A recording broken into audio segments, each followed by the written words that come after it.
Bonsoir à tous, bienvenue dans cette 37e émission du Bistrot d'Alain et LOSC, une émission synonyme de titre. Alors vous voyez, on est très nombreux ce soir, il y a des vignettes partout. Je vous présenterai les différents intervenants. Au sommaire ce soir, on reviendra sur le dernier match, Angers-LOSC, une victoire de patron. Ensuite, en deuxième partie, nous regarderons le peuple lillois qui célèbre ses champions et nous recueillerons les témoignages des différents intervenants. Et enfin, pour finir, nous ferons un débat sur le bilan de cette saison extraordinaire. Nous avons un invité extraordinaire aussi cette semaine. Après avoir accueilli la semaine dernière Anne-Sophie Roquette, la voix du LOSC, nous avons la deuxième voix du LOSC qui nous enchante à chaque retransmission, Mickaël Faure. Bonsoir Mickaël, comment vas-tu ? Bonsoir, comment ça va ? Comment ça va tout le monde ? Parce que je vois qu'il y a du monde ce soir, donc ça va super bien en tous les cas. T'imagines après un week-end comme ça, c'est parfait, merveilleux. Bon, alors je vais essayer de vous présenter tout le monde et de n'oublier personne. Vous les voyez normalement tous sur votre écran. Alors je vais commencer par Georges, qui est toujours présent de la région de Dunkerque. Bonsoir Georges. Bonsoir à toutes et tous. Vous avez Baptiste qui est également présent. Bonsoir Baptiste. Bonsoir à tous. Également présent Julien des Dogs de Paris. Bonsoir à toutes et tous. Je passe un petit message technique à Arnaud. Christophe a sa vignette à l'envers. Alors, il a la tête à l'envers, mais il est bien présent. Christophe D. Bonsoir Christophe. Bonsoir à toutes et tous. Alors, un Christophe en cache toujours un autre. Christophe C. Bonsoir Christophe. Bonsoir à tous et toutes. Le retour de Stéphane. Bonsoir Stéphane. Bonsoir tout le monde. J'ai fait la première, je fais la dernière. C'est normal, c'est peut-être pas tout à fait la dernière, mais on y reviendra tout à l'heure. Et puis bien sûr, vous avez Arnaud présent qui est là pour réaliser l'émission et pour recueillir vos témoignages que vous pouvez laisser en direct sur le chat de l'émission ou sur les commentaires du Facebook du groupe Alain et LOSC. Bonsoir Arnaud. Bonsoir tout le monde. Avant de rentrer dans le vif du sujet, j'ai deux petites questions pour Mickaël. Alors, une première question. Pas des questions pièges, hein. Pas du tout. Après, peut-être que les internautes en poseront quelques-unes, je ne sais pas. C'est du direct. Hein. Et il n'y a pas de montage au bistrot d'Alain et LOSC. Alors, une première question. Tu commentes les matchs en direct sur Internet et tu as de plus en plus d'audience. Tu as même une visibilité internationale, si on en croit les médias turcs. Alors, une question un peu malicieuse. Est-ce que tu es le grand gagnant du confinement au LOSC ? Non, je ne sais pas si je suis le grand gagnant du confinement. Les grands gagnants, c'est tous les supporters lillois qui ont pu fêter ce titre absolument incroyable ce week-end. Ce qui est certain, c'est que l'équipe qui a brillé a permis effectivement à notre antenne quelque part de prendre un petit peu plus d'ampleur, et c'est vrai qu'il y a de plus en plus de monde les soirs de match à nous suivre. Je dis nous parce que je commente les matchs, mais il y a toute une équipe qui est là autour de moi pour vous permettre et permettre à tout le monde de suivre ces matchs via LOSC TV. Et donc je pense surtout que c'est effectivement une saison absolument incroyable et exceptionnelle qui nous a permis effectivement d'avoir cette audience un petit peu supérieure. Et je pense effectivement que le troisième but de Bourak à Lyon, qui est venu dans des circonstances après un match incroyable, nous a fait du bien. Mais c'est surtout Bourak et toute l'équipe qui nous ont permis d'obtenir tout ça. Ok, alors j'ai une deuxième question, j'ai oublié de le dire. Il y a également les internautes qui sont sur le forum du site Alain et LOSC qui ont posé quelques questions. Alors, juste une question inspirée de l'un d'entre eux. On te connaît comme supporter privilégié finalement du LOSC. Hein. Tu as toujours eu cette image de supporter. Avant, tu commentais les matchs pour France Bleu. Comment tu conciliais finalement cette casquette de supporter et tes commentaires sur France Bleu qui étaient très orientés à l'époque, je me souviens. Ouais, c'est clair. Alors, c'est vrai que quand je suis arrivé à France Bleu, j'étais un supporter du LOSC. Hein, vraiment, moi, je suis un ancien supporter. Dans les années 80, au milieu des années 90, j'étais un DVE, voilà, assez partisan. Je montais sur la grille. Il y a certaines photos d'ailleurs qui circulent où on peut me voir quand j'étais tout jeune. Et puis, je suis arrivé à France Bleu grâce à un ami, grâce à un copain. Et c'est vrai qu'à l'équipe des sports là-bas, c'est Jean-Pierre Mortagne. Il m'a dit, ouais, ok, t'es supporter lillois, mais nous, on n'engage pas un supporter lillois. On engage un mec qui va pouvoir commenter à la fois du foot, mais aussi de basket et plein d'autres choses. Et sincèrement, je pense que je me suis pris au jeu très rapidement et allé commenter des matchs de Lens, de Valenciennes. Il y avait Wascal aussi à l'époque. Bon, Wascal, c'est un club que j'apprécie énormément. Mais ça n'a pas été très difficile parce que quand on est jeune et qu'on arrive dans le métier, quelque part, j'étais tellement ébloui quelque part de me retrouver là à commenter des matchs que c'était même Lens face à moi, ça me faisait plaisir et j'étais très heureux de le faire.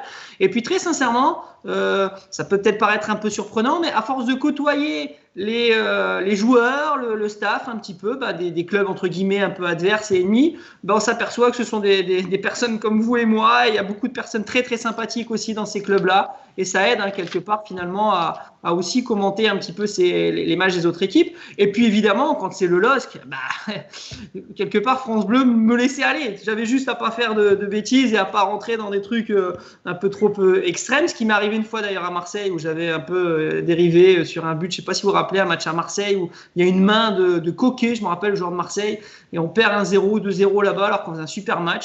Et je m'étais un petit peu enflammé vis-à-vis de l'arbitre et je l'avais tout petit peu insulté. J'aurais pas dû d'ailleurs.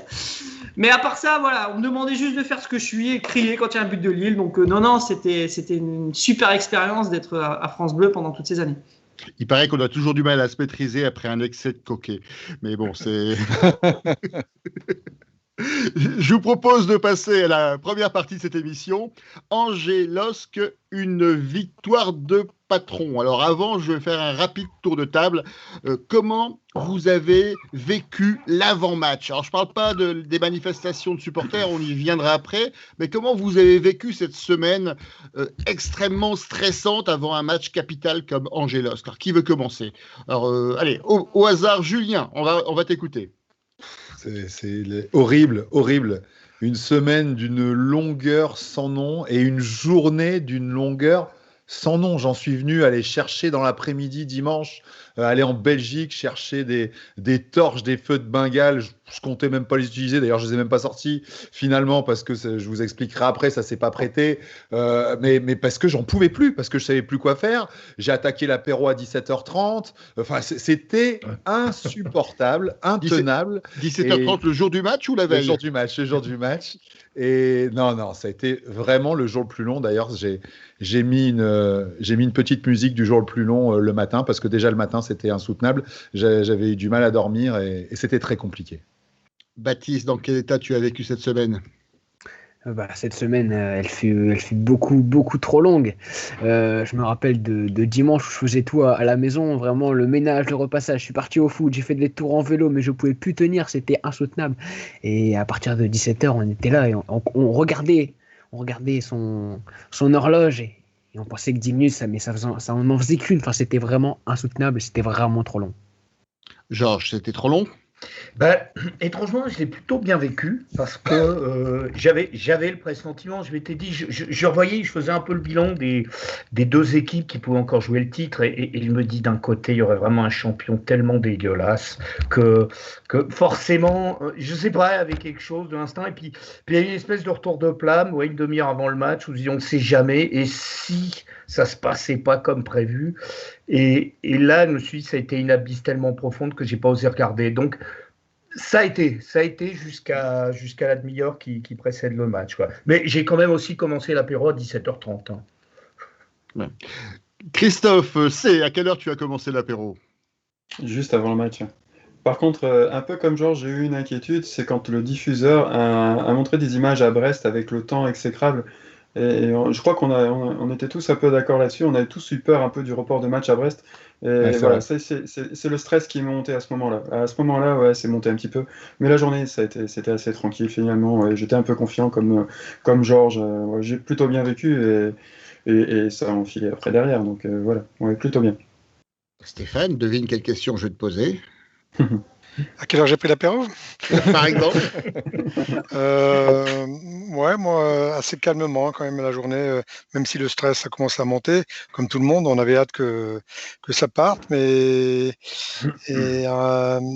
quand je voulais avoir les premières sensations, en gros, quand les premières balles sont touchées, on voit si ça part bien ou si ça va cafouiller. C'est bien parti. Donc, ils m'ont rassuré assez vite et Et pour preuve, le beau mouvement de Renato là, qui met en avant David et qui libère un peu tout le monde. Moi, à l'inverse, j'ai peur qu'après ce premier but, on recule de trop et qu'on ne joue plus. Il fallait continuer à jouer et puis à dire, voilà, c'est nous que voilà et c'est nous qui repartirons en champion. Christophe D, j'avais promis de faire des questions courtes. Point d'interrogation. Moi, la semaine, j'ai eu quelques trucs à gérer au boulot, donc c'était bien, ça m'a occupé. Parce que sinon, c'est long. Des problèmes, tout ça, c'était bien. Samedi, il y avait la finale de Toulouse, donc ça m'a bien occupé aussi. Donc voilà, bien que j'ai dû travailler pendant ce temps-là, mais c'est chiant, mais bon, sinon, non, c'était bien. La finale de Toulouse, c'était vachement bien. On a gagné en plus. Et du coup, après, il est arrivé le dimanche. Et là, heureusement, j'avais un repas de la belle famille. Je suis allé jouer au foot au matin. J'ai fait le repas. Donc, je suis arrivé chez moi. Il était 19h30, 19h45. Voilà. Là, il reste 1 heure pour stresser, ça va. Ça a été. C'est bien géré. Hein. Ouais. Mickaël, je ne vais pas te demander ce que tu as fait dimanche en famille. Comment tu prépares un match de cette importance? Et une petite question complémentaire. Tu diffuses le match en direct, mais tu es où physiquement? Tu es dans un studio? Tu es chez toi? Tu es au stade? Alors, à domicile, au stade, hein, à domicile, bon, le dispositif, il est depuis quelques années maintenant, donc au stade, il n'y a aucun problème sur les matchs à domicile. Par contre, c'est vrai que usuellement, on ne fait pas les matchs à l'extérieur. Voilà, pour des raisons qui pour l'instant on peut pas le faire, mais vu la saison et vu le contexte, le LOSC a décidé quand même de diffuser les matchs à l'extérieur. Voilà, pour être simple. Et sur les 3 derniers matchs, donc effectivement les matchs de Lyon, de Lens et là d'Angers, je les ai fait depuis Luchin par contre. On n'a pas pu faire les déplacements, c'était un peu compliqué de mettre toutes ces choses-là en place un petit peu au dernier moment et on a préféré faire des choses bien et j'espère en tous les cas que ça vous a plu et on a essayé de bien les faire. Mais c'était depuis Luchin et voilà, devant la télé, j'ai commenté le match devant la télé, c'était pas une surprise, hein, on l'a dit à tout le monde, il n'y avait pas d'entourloupe, on n'a pas dit on est à Lyon, on est à Lens, non, on a bien précisé les choses.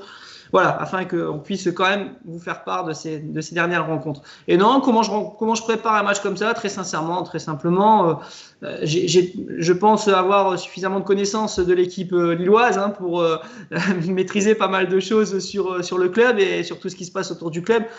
Simplement, je prends 2-3 billes quand même sur Angers, par exemple, sur le match de dimanche soir, parce qu'effectivement, c'est peut-être un peu plus... Voilà, je connais moins Angers, donc je me renseigne davantage sur le club adverse. Mais ça ne me prend pas énormément de temps, très sincèrement. Voilà, j'espère en tous les cas avoir suffisamment de connaissances sur le LOSC pour pouvoir avoir des petites choses à dire pendant le match. Arnaud, est-ce que tu t'es rongé les ongles dimanche? Est-ce qu'il y a des questions des internautes ou des réactions des internautes sur ce sujet? Moi, étant dans le Pas-de-Calais, j'ai pas intérêt à faire trop de bruit au niveau des tant que supporters lillois, donc faut faire gaffe. On sait jamais. Non, moi j'étais calme, franchement. Comme je disais toujours, et on l'a dit aussi, l'ennemi du LOSC, c'était le LOSC, donc fallait absolument qu'on gagne. Moi, j'étais assez confiant là-dessus, même si ça a un peu merdouillé à la fin avec le but à la 87e ou 88e. Mais non, moi j'étais confiant, il n'y a pas de problème là-dessus. Ils l'ont déjà fait plusieurs fois, des matchs comme ça, ils n'ont pas peur. C'est vrai que ça a été un peu stressant. C'était plus stressant contre Saint-Etienne. Moi, j'étais plutôt calme avant Angers, donc ça allait. Je propose de passer maintenant à votre analyse du match. Je vais commencer par Baptiste, parce que je sais que souvent, il étaye son analyse avec quelques statistiques. Exactement.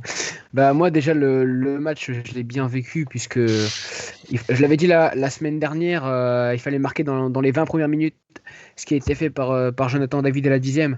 À partir de là on a un peu stressé. Maintenant le premier but nous a quand même mis à l'abri. Concernant les statistiques, elles sont plus en faveur d'Angers, avec 11 tirs pour Angers, 5 tirs du côté du LOSC, 4 cadrés pour Angers et 2 côté LOSC. Lille, c'est un peu surprenant parce que Lille a eu que 42% de possession de balle, contrairement à 58% pour Angers. Lille qui d'habitude aime bien garder le ballon. Et ensuite, on n'a pas vraiment de statistiques phares là-dessus, si ce n'est qu'il n'y a eu que 4 hors-jeu sur ce match. Mais en tout cas, Lille, qui, en marquant la 10e minute, s'est mis à l'abri. Christophe D, quelle est ton analyse de ce match? Tu as été vite rassuré? Oui. Je dis 14 jeux, mais il y en a un qui n'y était pas. Le premier, je crois. Mais bon, ouais. Oui, non, mais j'étais assez vite rassuré, oui, parce que j'étais assez d'accord avec Bruno Irles qui faisait le match pour Canal. Excuse-moi, Michael, je t'ai pas suivi. Mais qui faisait le match pour Quelle Canal. erreur, quelle erreur de ta part. Ouais, je sais, mais c'est pas la première. tu sais Il y bien. avait les images. Hein. Et donc, du coup, il disait que les deux milieux excentrés qu'ils avaient pris, c'est pas forcément pour avoir des milieux rapides comme il y a d'habitude, mais plutôt pour des gens qui peuvent avoir des gestes décisifs. Et ça s'est avéré vrai parce que Yazici comme Sanchez ont été décisifs dans leur dernière passe ou avant-dernière passe. Donc, non, j'étais assez vite rassuré. Je dis pas que j'étais super rassuré en deuxième mi-temps parce que je pense qu'en deuxième mi-temps, Fulgini a réussi son entretien d'embauche. Hein. Je pense que c'est bon. Maintenant, on peut le valider. Hein. Il passe à la RH et c'est bon. Non, mais franchement, à la deuxième mi-temps, c'était Fulgini qui nous a emmerdé tout le temps. Quoi. Mais sinon, on était quand même assez confiants. Allez. Julien, je me souviens à la mi-temps, on échangeait sur la sérénité que tu avais par rapport au 2-0. Et moi, j'étais inquiet encore parce que je craignais un but rapide d'Angers qui pouvait nous plonger dans l'angoisse. Comment tu as vécu ce match? Comment tu l'analyses? Alors, comment je l'analyse? On avait dit deux choses la semaine dernière. Baptiste, il a raison, mais on avait parlé d'une seule et même voix. On avait dit il va falloir marquer vite. On a marqué vite. Et on avait dit ce serait bien d'avoir une compo initiale plus offensive. Et là, bravo à Christophe Galtier qui met d'entrée de jeu Sanchez sur un côté et Yazici. Et on a vu que vraiment, c'était pas le même match et qu'on a eu beaucoup d'impact. Parce que c'est jamais évident de mettre les deux Jonathan sur le banc quand tu commences un match comme ça. Il a su faire ce choix qui s'est avéré décisif parce que on leur a mis tellement de pression au début que ce but à la 10e, finalement, il est relativement cohérent et logique par rapport à ce qui était en train de se passer. Donc, j'ai envie de paraphraser Georges qui dit souvent « J'adore quand un plan se déroule sans accroc ». Et là, en l'occurrence, j'adore quand un plan se déroule sans accroc. Et c'est vrai qu'à la mi-temps, j'ai eu plus de joie sur les buts qu'au coup de sifflet final parce que pour moi, c'est là que ça se joue, quoi. Et à la mi-temps, en effet, j'ai plus aucun doute sur le fait qu'on va aller au bout. La suite de l'histoire a failli me donner tort. Tu as raison de me le remettre dans les dents parce que on attaque la deuxième mi-temps en continuant à attaquer. Et tant qu'on a fait ça, on n'était absolument pas en danger parce qu'on est un rouleau compresseur quand on continue à essayer de marquer un but. Et puis, je pense, la peur de gagner a commencé un peu peut-être à arriver dans les esprits. On a reculé, on est allé de moins en moins vers l'avant. C'est devenu compliqué. Heureusement, il y a eu des changements qui ont fait du bien. Et on finit par prendre ce but de Fulgini, qui est lillois de naissance, c'est ça, hein, je dis une bêtise si je dis ça? Je crois qu'il est lillois de naissance, Fulgini. Il est douaisien. Je ne sais pas s'il est né à Lille, mais par contre, je sais qu'il est originaire de Douai. Voilà, Douai, beaucoup de potes à Lille. Et j'ai vu qu'il avait dit un petit mot dans l'oreille de Maignan. J'aurais bien aimé savoir ce qu'il lui a dit. Est-ce qu'il lui a dit on va lever le pied, on va s'arrêter maintenant? Qu'est-ce qu'il lui a dit? J'aimerais. Et voilà, quand on sait que le gars a plein de potes à Lille, ça m'a fait rire. Mais en tout cas, bravo à Christophe Galtier, quoi, qui met la compo qu'il fallait mettre, qui motive les gars pour que tout de suite ils soient à fond dedans et qu'on marque ce fameux but dont on était certain qu'il allait tout changer et qui ferait de nous les vainqueurs du championnat. Bon, en tout cas, Julien, le but tardif de Fulgini nous a donné raison à tous les deux. À toi parce que tu étais confiant et à moi parce que je craignais effectivement les effets d'un but. Et finalement, il n'y a pas eu d'effet parce qu'il n'y avait que 20 secondes. Georges, alors, est-ce que le plan de Christophe Galtier s'est déroulé sans accroc? Pour preuve. Pour preuve, oui, je pense que... D'ailleurs, je me disais, j'ai un peu revu le match et j'essayais de revoir le match pour ce qu'il était et le match avec tout son enjeu, toute sa tension avant. Et globalement, j'ai envie de dire que de tous les matchs que LOSC a fait cette saison, c'est peut-être, si on le regarde uniquement en tant que tel, une belle purge. Hein. Toujours la deuxième mi-temps où ça arrêtait de jouer, mais c'était exactement le plan. Et je trouve même qu'il a su tempérer justement cette fin de match où ça se crispait un peu, ce qui est logique parce que c'est plus seulement le poids d'une heure de jeu. À ce moment-là, c'est le poids de toute une saison qui est en train de tomber sur les épaules des joueurs. Je trouve même que l'idée de sortir Yilmaz, qui était encore dans l'envie d'en concrétiser un troisième, et sa colère, c'était assez bien vu parce qu'à ce moment-là, justement, il fallait que ça tourne comme ça. Et voilà, on l'a super bien entamé, le match. Donc, les statistiques, elles sont en faveur d'Angers, puisqu'à partir du moment où on évrait le score, il n'y avait plus besoin de se ruer. Il y a eu... j'ai beaucoup aimé la roublardie, la ruse de l'équipe aussi, juste avant le pénalty, qui a complètement anesthésié Angers sur une séance de passe à 10 qui n'avait de cesse. Les mecs se disaient tous, on va gentiment arriver à la mi-temps, et puis bing, une profondeur pour David qui fait le boulot, et on se retrouve avec un deuxième but d'avance. Et je pense aussi que c'est un peu pour ça qu'à ce moment-là, dans le match, on a tué Angers, quoi. Mickaël, comment tu l'analyses, toi, ce match vu de Luchat, entre guillemets? Non, je vais rien rajouter à tout ce qui a été dit. Moi, je suis assez d'accord avec Georges.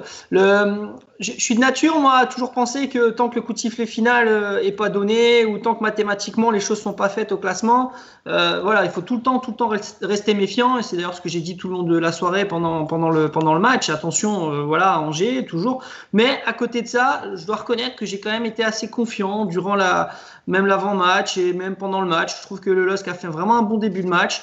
Effectivement, les 2 buts ont permis à tout le monde de se relâcher, pas se relâcher, mais en tous les cas d'être encore rentré au vestiaire avec encore plus de confiance. Puis voilà, qu'en deuxième période, j'ai pas l'impression qu'on était vraiment embêté par cette équipe d'Angers. Ils ont eu une occasion, là, la tête de Thomas qui passe juste au-dessus. Mais voilà, non, là, j'étais vraiment assez confiant. Alors, c'est vrai que la dernière minute, là, il y a eu un petit coup de stress là, qui est arrivé, avec ce but qui arrive un petit peu de nulle part. Et c'est pour ça que moi, je me suis quand même vraiment exprimé sur le coup de sifflet final, parce que là, c'est vraiment tout le stress qui se libère. Non, mais à part ça, non, c'est vrai que Fulgini, par contre, vraiment, je suis d'accord. Un très, très bon joueur. Angelo Fulgini, il avait fait, alors, je ne trahis pas de secret, il avait fait un essai au LOSC quand il était tout jeune. C'est un 96, mais le problème c'est qu'il y a une très très grosse génération à Lille à ce moment-là, c'est la génération Benjamin Pavard notamment, Martin Terrier, Moussa Niakate qui est maintenant à Mayence. Donc c'était pas évident de se faire son trou, il est parti à Valenciennes et maintenant il fait une belle carrière à Angers. Mais c'est un bon joueur, c'est vrai que c'est un très très bon joueur. Stéphane, tu es d'accord avec ces premières analyses? Oui, tout à fait. En résumé, la très bonne compo de Galtier. J'étais un peu déçu sur celle de Saint-Etienne, mais celle-là, j'aurais mis la même, donc elle a eu raison de me suivre. Le but marqué très vite, mais parce qu'on était dans cette dynamique de vouloir y aller tout de suite, donc impeccable. Ça s'est enchaîné comme il fallait. Le fait de marquer juste avant la mi-temps, là, voilà, c'est le scénario idéal. Petit bémol, c'est sur les 2 grosses occasions qu'on a dans le premier quart d'heure de deuxième mi-temps. Là, on doit en mettre une, quoi. On doit mettre ce troisième qu'on ne fait pas. Après, forcément, la fatigue, le fait de stresser un petit peu, de revenir un peu derrière. Angers qui veut finir aussi malgré tout sur une bonne note. Et peut-être que leur challenge, c'était peut-être pas de nous battre, mais d'en mettre un à Maignan. Hein. C'était peut-être ça que lui a dit Fulgini. Je ne sais pas si c'était avant ou après. Ou alors il lui a dit, moi je serai toi, j'irai à Milan. Mais en tout cas, ouais, très bien. Je suis quand même content pour Fulgini parce que sur le match, il en fait 4, 5, 6 et il va jusqu'au bout. Et ce petit gars-là, je le connaissais pas et je sais pas si il repassera dans le giron gillois, mais je le suivrai parce que c'est un très très bon joueur et il était au four et au moulin pour le départ de son entraîneur. Et je pense que c'est un gars qu'il faudra suivre dans les années à venir, mais un très bon match avec abordé comme il le fallait pour cette occasion-là. J'en avais un petit peu peur avant, mais dès que c'est parti, j'ai vu que c'était dans le bon sens. Donc chapeau à tout le monde et puis allez le LOSC. Christophe C, le tour de table est très long, mais on arrive enfin à ton tour. Je vais essayer de faire vite. Ouais, ben, non, mais vas-y, un prends petit peu ton comme temps. tout le monde. Prends ton temps. On a réalisé une bonne entame comme on l'espérait tous. Un peu dans l'esprit Nice, le match de Nice, où on avait commencé un peu comme ça à fond de balle. Après, je vous avouerai que l'analyse du match, elle a été un peu. Enfin voilà, vu les festivités du week-end, j'ai pas beaucoup bossé. On aurait pu jouer à la 6-4-2. Alors là, tant qu'on en claquait 2, j'étais heureux, quoi. Enfin voilà. Alors après, effectivement, on a eu quelques occasions qu'on n'a pas réussi à conclure. Avec un Yilmaz qui finalement était hyper collectif devant. Il y a 2-3 occasions où il peut frapper. Peut-être que contre Lens, il aurait bourriné, elle aurait fini sous la barre. Là, il tente des passes dans les 6 mètres. Voilà, c'était vraiment un esprit impeccable, quoi. Bourrac, chapeau, comme d'habitude.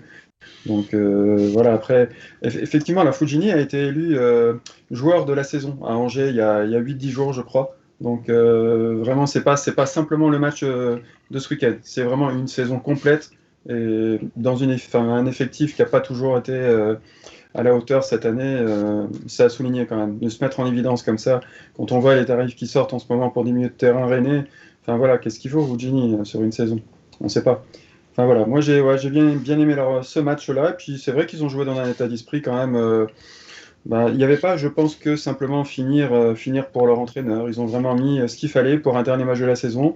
Ne pas enfin, parce que si on y va comme ça, sur un état d'esprit un peu, on lâche aller, bah, on en prend 4-5 facilement, je pense. Je crois que ça aurait pu finir comme ça. Donc, ils ont vraiment joué le jeu et c'était bien. Un peu à l'état d'esprit de Saint-Etienne. Voilà, en tout cas, pas sur le dernier match, mais sur le match à Lille. Donc, ouais, j'ai pris du plaisir, même si c'est vrai qu'on aurait peut-être pu terminer sans prendre ce but. Ça aurait été pas mal pour le clean sheet de notre ami Mike. Arnaud, est-ce que tu as quelque chose à rajouter? Est-ce qu'il y a des commentaires sur les réseaux sociaux toujours avisés? Oui, alors je vais d'abord dire ce que dit Schizophile dit. J'ai eu l'impression que la deuxième mi-temps a duré 120 minutes. Et c'est vrai que ça a été long parce que c'est vrai C'était long. Bon, c'était pas comme à Metz-Marseille. Hein. Metz-Marseille, ça a bien joué, ça a bien duré 120 minutes. Hein, donc, mais bon, non, mais c'est vrai que c'était terrible parce que c'est vrai qu'on a beaucoup reculé et c'était un peu dangereux, on va dire. C'est ça on aurait pu prendre ce deuxième but à la fin et c'est vrai qu'on n'était pas sûr des dernières minutes encore. Mais bon, en vrai. Après, il y avait qui encore? C'est Losquier qui dit comme ça, la minute après le but en juin était horrible à vivre. C'est vrai que je sais pas comment Michael l'a vécu, ces 2 dernières minutes après le but, mais ça devait être terrible parce que j'ai eu peur qu'il fasse la même chose que contre Saint-Etienne, la peur au ventre et faire tout et n'importe quoi.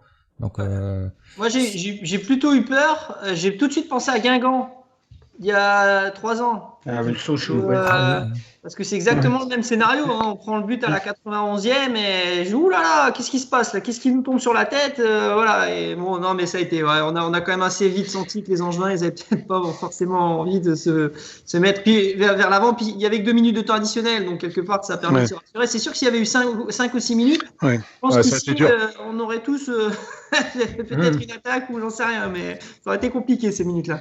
ouais, et après, il y a le Stéphane Elbeck qui dit franchement, j'ai jamais tremblé, même si Lille a trop reculé dans le cœur de la seconde période. C'est vrai que tout le monde a pensé à ça. C'est vrai je pense qu'on a un peu trop bien géré le match et on aurait pu se faire surprendre et on s'est fait surprendre une fois. Heureusement qu'on a marqué 2 buts.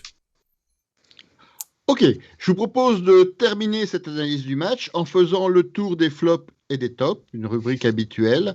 Alors très rapidement, si on va commencer par Christophe C. On a terminé par toi, on va commencer par toi. Quels sont les joueurs que tu souhaiterais mettre en avant en positif, en négatif, et notamment à Lille ou à Angers? À Angers, sincèrement, non, vraiment en avant, Fulgini, on l'a tous dit. Après, un flop, sincèrement, non, j'ai pas regardé assez cette équipe pour vraiment sortir un joueur comme ça. Après, à Lille, c'est pareil. J'ai bien aimé le match de Soumaré, qui a été costaud, voilà, comme d'habitude. Et les 2 entrants, je m'attendais vraiment pas à les voir au départ sur la feuille de match, ça m'a un petit peu surpris, mais effectivement, ça a créé beaucoup de bien. Yazici et Sanchez, j'ai bien aimé, même si parfois Sanchez était brouillon comme beaucoup de fois cette saison, mais l'apport qu'il a eu et puis effectivement la coup de passe qui va bien, quoi. Voilà, donc s'il y en avait 2 sur la première mi-temps, je les mettrais tous les 2. Stéphane, ta sélection. Oui, moi je mettrais David en premier parce qu'il fait un super match, mais une super première mi-temps. Et quand on regarde même son jeu, il est assez déroutant parce qu'il recule beaucoup. Hein. Il y a des moments, il était même en 6, il allait contrer, récupérer les ballons. Et je me disais, mais il va perdre de l'influx, là. T'es numéro 9, reste un petit peu plus devant. Enfin, et franchement, il a eu une abnégation depuis quelques matchs. Assez, on dirait Cavani, quoi. Enfin, très très forte pour l'équipe. Donc, et en plus, il en met un, il provoque le péno. Donc, pour moi, c'est David. Thiago, je ne sais même plus, je me jette à l'eau. Ma petite crainte, elle était à ce poste-là, et il a fait son boulot. Il a fait son job, sobrement. Il n'a pas cherché à la jouer à la brésilienne, à la portugaise, à quoi que ce soit.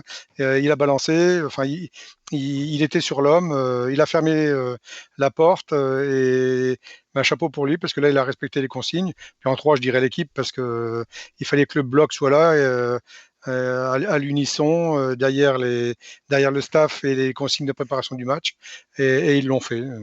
Donc à Angers, bon, Fulgini, et après les autres, je n'ai pas trop suivi. J'avais un petit peu peur de Bernardini, c'est tout ou rien avec lui, il est capable d'aller chercher, nettoyer les lucarnes, comme de faire de grosses bourdes.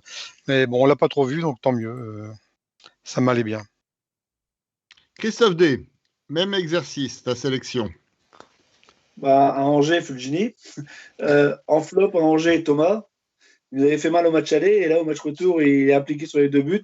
Donc, voilà, c'est bien. Il a bien équilibré les débats. Au LOSC, David, parce que on parle beaucoup de Bourak et à juste titre, hein, mais David, il fait quand même une année 2021, une année civile 2021 extraordinaire parce qu'il est sur tous les coups, il est très dangereux et en plus, il sait faire des passes. Donc, il sait garder le ballon, il sait faire plein de choses.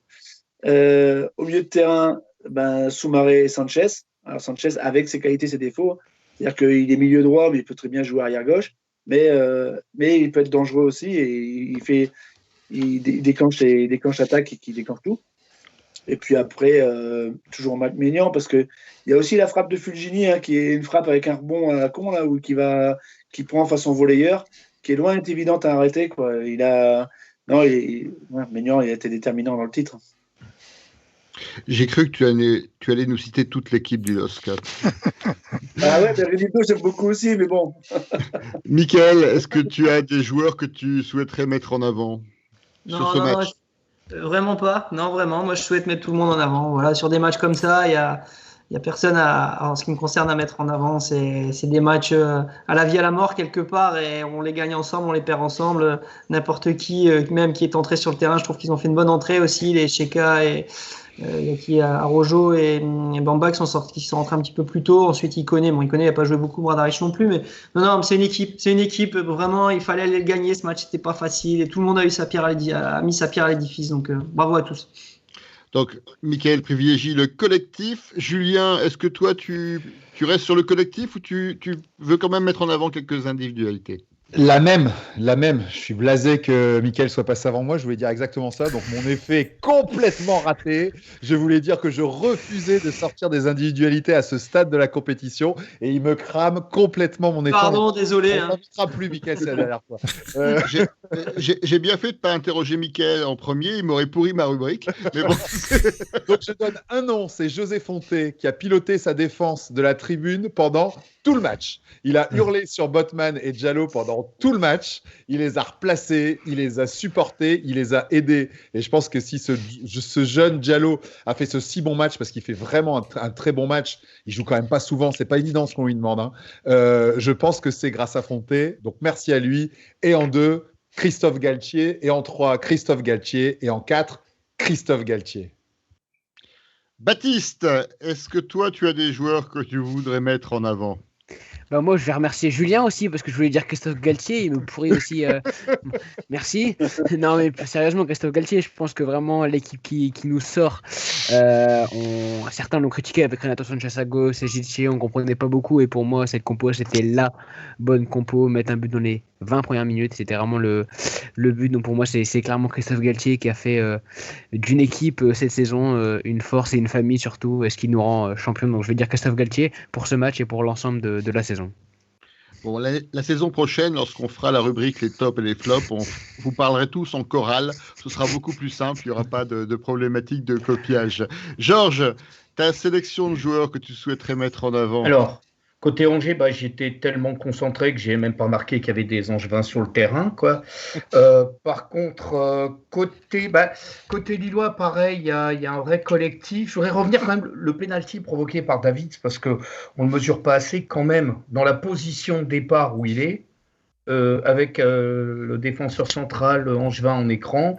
Il fait l'effort, le contourne, et il s'est arrivé juste à temps pour se faire choper par Bernardini. C'est du grand art. Il contre la balle pour la récupérer. Non, mais il fait un boulot phénoménal. Ce penalty, il n'est pas évident à y chercher. Je pense qu'il y a très peu d'attaquants qui auraient pu, ensuite, le collectif, sinon il prime. Moi, je voudrais faire un petit top et un petit flop un petit peu en marche. Il y en a un qu'on a tellement massacré ici, vu le nombre incalculable de boulettes à chaque fois qu'on l'a eu. Et là, je voudrais rendre hommage à son match. C'est Bastien. C'est Benoît Bastien qui, pour une fois, fait un arbitrage digne d'un arbitre de Ligue 1, quoi. Ce qui était quand même assez rare. Et puis, le flop, le petit flop, je sais que c'est circonstanciel, on ne pouvait pas faire autrement, mais ça fait quand même un peu mal de voir une équipe fêter son sac dans un stade vide, quoi. C'est l'éternel débat de cette saison. Alors, vous savez, la semaine dernière, je me suis fait rouspéter par Anne-Sophie Roquette parce que je donnais jamais mon avis. Donc, je vais vous donner ma sélection pour ce match. Moi, en fait, je mets la note de 4 sur 5 à tous les joueurs et l'encadrement du LOSC. Pourquoi 4 ? Parce que c'est le nombre de titres du LOSC maintenant, depuis dimanche soir. Et pourquoi sur 5 ? Parce que 5, c'est le nombre de titres qu'aurait dû avoir le LOSC si nous n'avions pas été spoliés par les instances qui nous ont volé le titre de l'Olympique lillois en 1933. Alors je ne sais pas si c'est parce que c'est un titre de l'OL, peut-être que Jean-Michel Aulas l'a réclamé pour étoffer son palmarès, mais ça restera un des mystères sur lequel on aura l'occasion peut-être de débattre pendant une trêve. Ça nous meublera, ça confortera nos échanges. Arnaud, est-ce que tu veux rajouter quelque chose ? Est-ce qu'il y a des commentaires sur les réseaux sociaux ? Oui, alors il y a beaucoup de commentaires, il y aura beaucoup de questions à Mickaël par la suite, mais je vais les poser après. Après, c'est vrai que il y a Rico tu peux en poser une ou deux peut-être pour faire la transition avec le sujet suivant. Je vais d'abord dire les tops et les flops pour Rico. Les tops Soumaré, David Galtier. Et après, il y a aussi Losquier qui dit André a récupéré un ballon super dangereux à la 86e minute. Et c'est vrai vers la fin, il a récupéré un ballon venu de nulle part. Et tant mieux.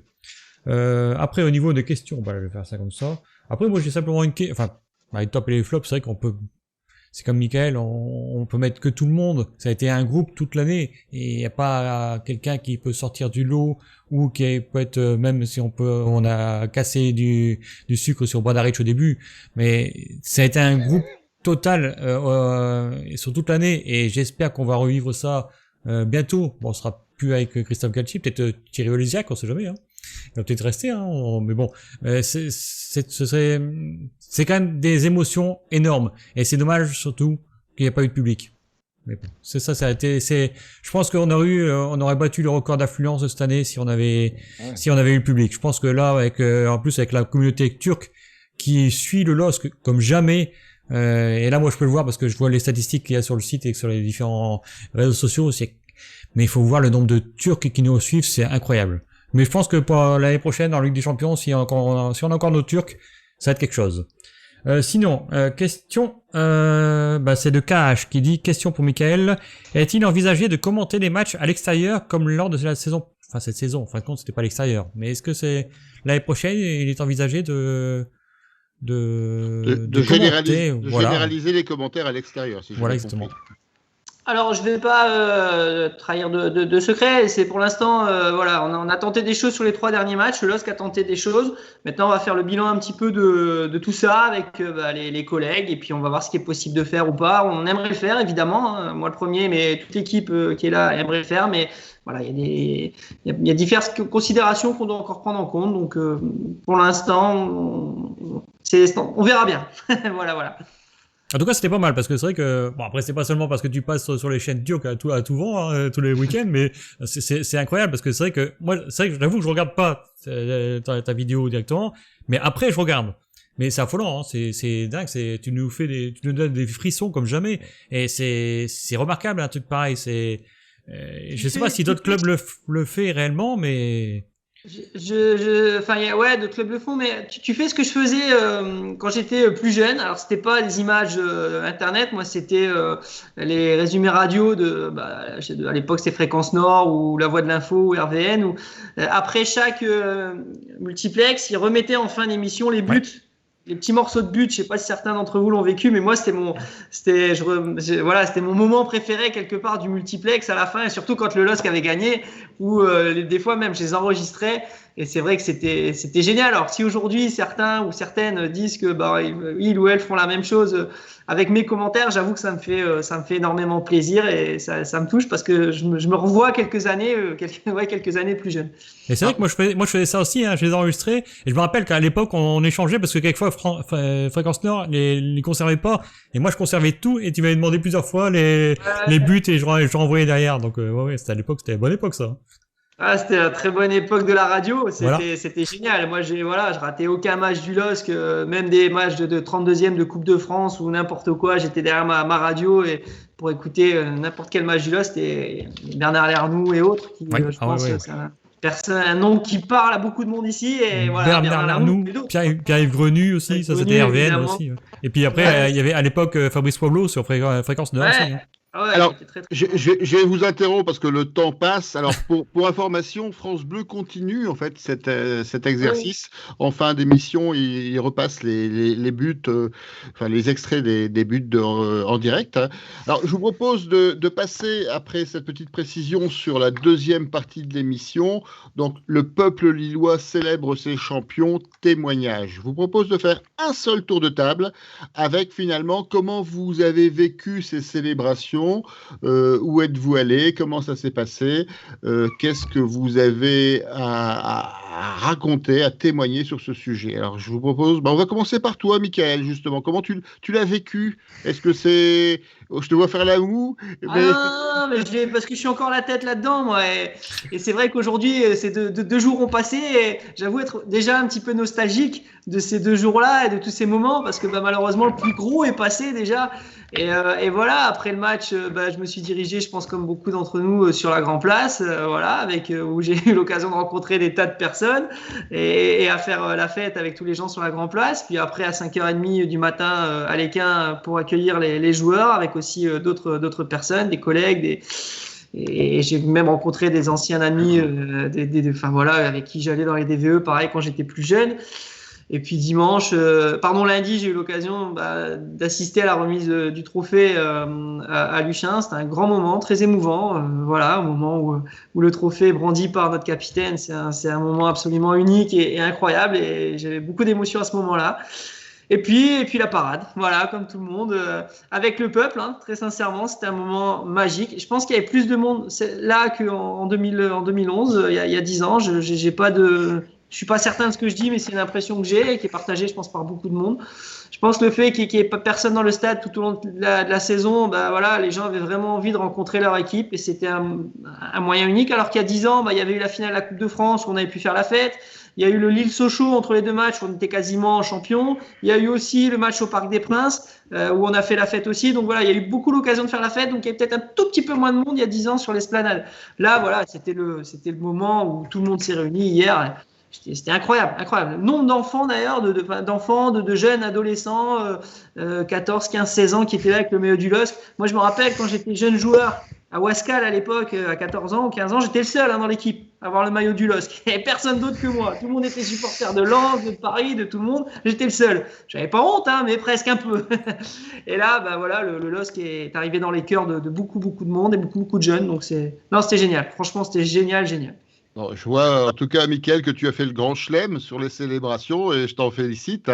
Alors, qui était au défilé, au regroupement de dimanche soir, qui était présent? Je crois que Christophe, tu y étais. Est-ce que tu peux nous raconter comment tu l'as vécu? En fait, je l'ai vécu de façon, en famille en plus, avec mon grand à la maison. Là, on s'est dit, allez, on y va, ce sera peut-être... il a 13 ans, il se souvenait absolument pas du tout du premier titre. Il est complètement déconnecté que ça. Donc pour lui, c'était une grande première. Il voulait absolument y être. Il a tout filmé avec son portable. Le moindre pétard, ça claquait de partout. Le feu d'artifice, c'était énorme. Je voudrais préciser une chose, c'est que j'ai vu, on en a beaucoup parlé aujourd'hui, un petit peu sur tous les réseaux là. Les gens, beaucoup de masques. Je me suis jamais senti en insécurité à ce niveau-là. Donc, je voudrais le préciser quand même. Nous, on était masqués, beaucoup de jeunes avec nous. Personne se tapait dans les mains ou se serrait. En tout cas, avec nous, on a fait vraiment très très attention à ça. Et puis à un moment donné, on s'est dit bon.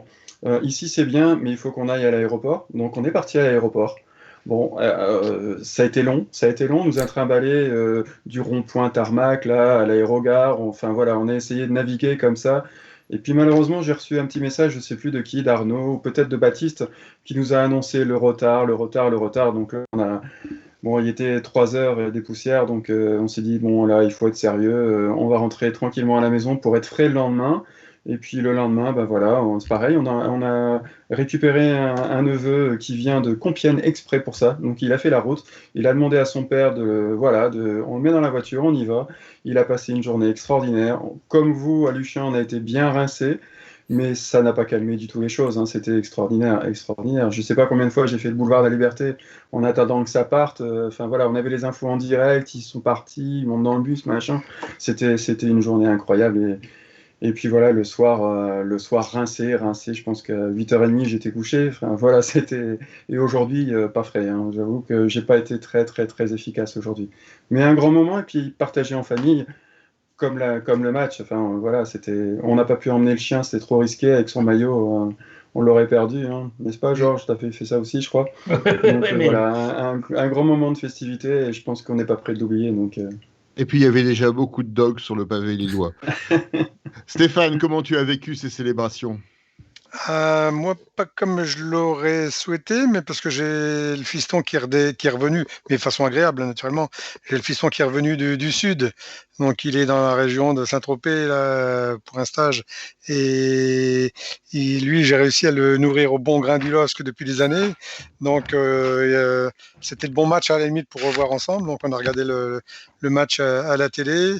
Et après, du dimanche, non, du lundi, il repartait sur Paris pour reprendre un train. Voilà. Mais par contre, oui, comme Michael, j'étais très très étonné. Pour moi, il y avait plus de monde qu'il y a 10 ans. Et d'ailleurs, je crois que pour les 6 prochains mois, il n'y aura plus moyen de trouver un coton-tige parce que ça va être la ruée dans les pharmacies et partout. Ouais, j'étais très impressionné par la marée humaine. Je ne m'attendais pas à ce qu'elle soit aussi importante aussi au vu des recommandations préfectorales, sanitaires et autres.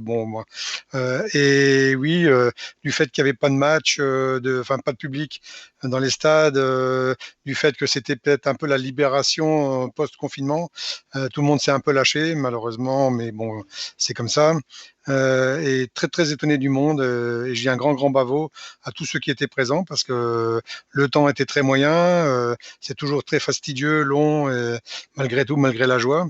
Donc je chope toutes les photos que je peux prendre pour me plonger dans l'ambiance, quoi, parce que franchement formidable. Et j'ai pas mal d'amis et dans le monde du foot aussi, sur Paris et autres, et tous m'ont appelé, m'ont envoyé des textos en me disant vous le méritez. Bon, vous taquinez parce que naturellement on aurait bien voulu le garder ce titre, mais franchement il y a pas photo, il est à vous. Donc ça fait plaisir. Georges, toi qui habites près de Dunkerque, je pense que tu n'étais pas là dimanche soir, mais tu étais présent au défilé lundi. Tu m'arrêtes si je me trompe. Ouais. J'ai une petite question en complément. Comment tu as vu le public lillois en masse pour célébrer le titre? Moi, j'ai constaté également un rajeunissement finalement de ce public. Qu'est-ce que tu en penses? On avait cette remarque, en effet, c'est un public extrêmement jeune. Je crois que Julien on avait parlé une fois, donc j'ai un peu observé. Et en effet, c'est un public jeune. On trouve encore quelques anciens. Enfin, l'endroit où j'étais, surtout que j'étais à l'embranchement Vauban, Esplanade, donc au départ vraiment. Et là, il y avait, j'ai envie de dire, le vrai public, enfin les purs et durs, hein, c'était le COP. Il y avait vraiment, on retrouvait les chants habituels, on retrouvait.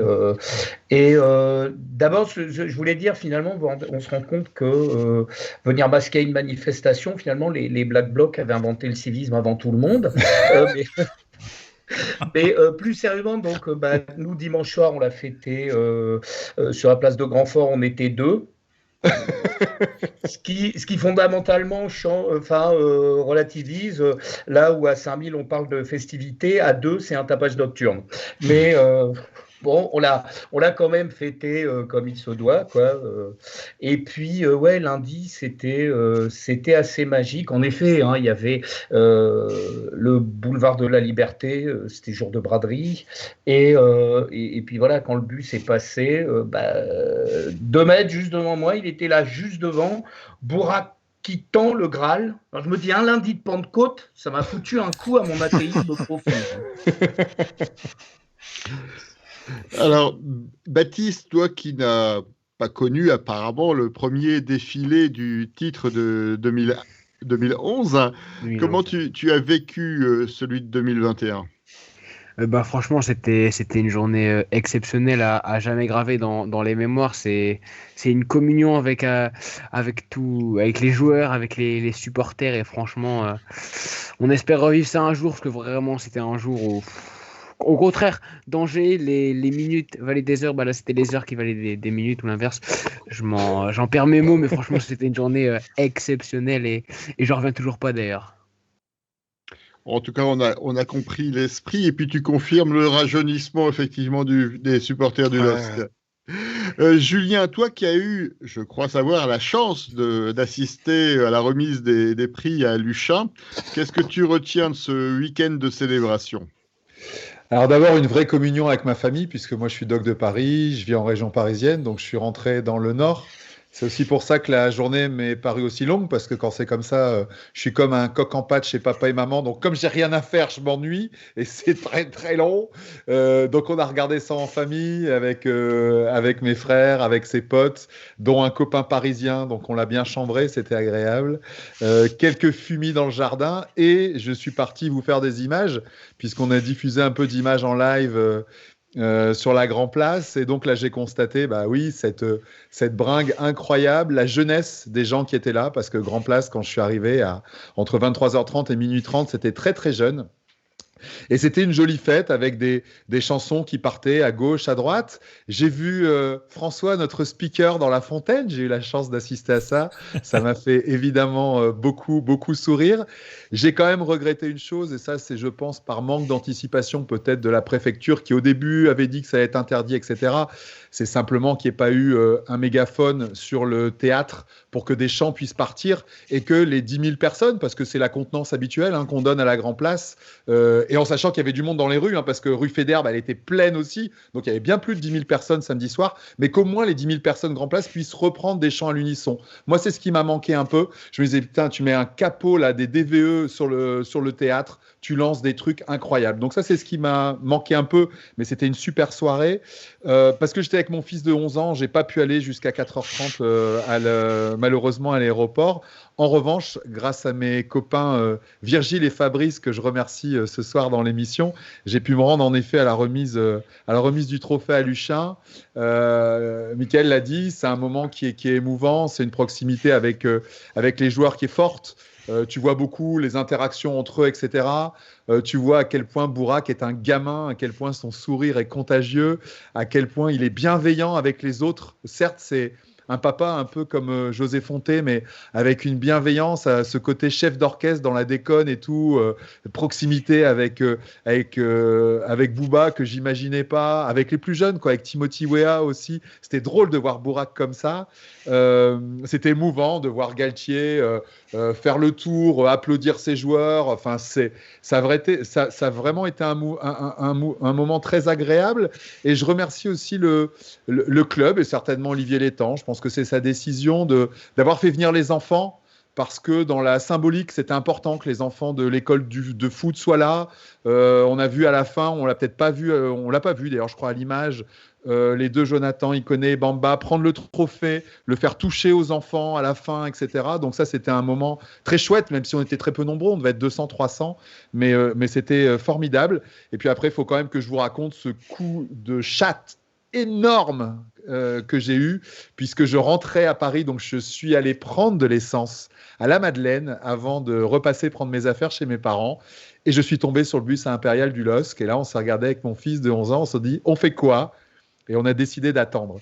Et les joueurs sont partis vite après la remise des prix, donc on n'a pas pu les voir. On a pris une photo avec Diallo, avec Renildo et Weah, les trois seuls qui étaient restés. Et là, on a vécu ce moment incroyable du transfert du bus vert au bus à Impérial, et on a pu voir tous les joueurs.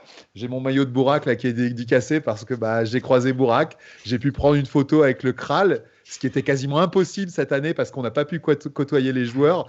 Et le vrai moment de gamin, ça a été ça, quoi. Ça a été de les voir, de les toucher, de leur dire merci les gars, en français, en anglais. en portugais. Et ça a été mon moment. Et en plus, parce que j'avais envie d'être là à la célébration, mais il fallait qu'on rentre. Voilà, je devais rentrer sur Paris. Et ça a été un moment incroyable, hyper émouvant. Et voilà, j'ai eu un coup de bol. J'ai été doublement chanceux hier, quoi. C'était incroyable, magique. Alors, au niveau du nombre de supporters présents sur la Grand Place, où on parle entre 8 à 10 000, hein, tu disais, Julien, par rapport à la contenance habituelle. Ouais. Au moment du tour en bus, entre guillemets, on cite des chiffres de plusieurs dizaines de milliers de personnes dans les rues de Lille.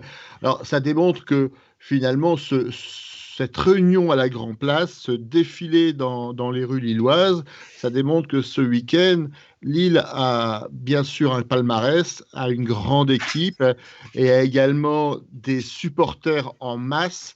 Et ça, finalement, c'est une excellente réponse à tous les clubs qui peuvent nous dénigrer ou qui peuvent mettre en avant une soi-disant froideur du public lillois. Je crois qu'on l'a déjà démontré dans le passé au Stade de France, au Stade Bollaert.